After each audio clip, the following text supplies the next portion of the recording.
La lutte contre le Covid-19 occupe une bonne partie de notre emploi du temps.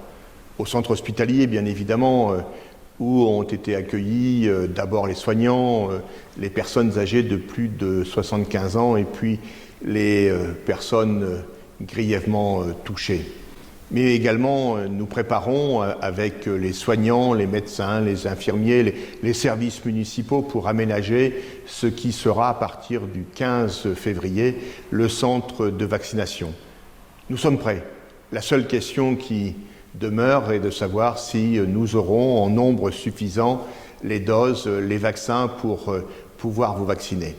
Et puis, cette crise sanitaire, vous le savez, nous le savons, se double d'une crise sociale et d'une crise économique. Voilà pourquoi, dès le printemps, nous avons décidé d'aider les entreprises, notamment les commerçants, les petites entreprises, pour leur offrir une première aide de 1 500 €, une aide forfaitaire dès lors que l'on était fermé, que l'on était victime d'une fermeture administrative. 69 petites entreprises ont ainsi été aidées à hauteur totale de 103 500 €.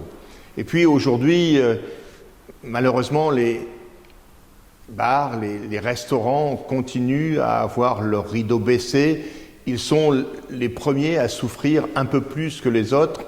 Et voilà pourquoi nous avons décidé, en ce début de semaine, au sein de la communauté de communes des Trois-Rivières, d'accorder une aide forfaitaire à nouveau de 1 500 € à ces bars, à ces restaurants.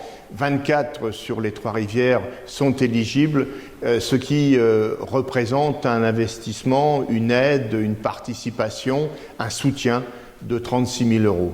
C'est la preuve que la proximité constitue une nécessité. Être au plus près de ceux qui souffrent, au plus près de ceux qui ont besoin d'être aidés.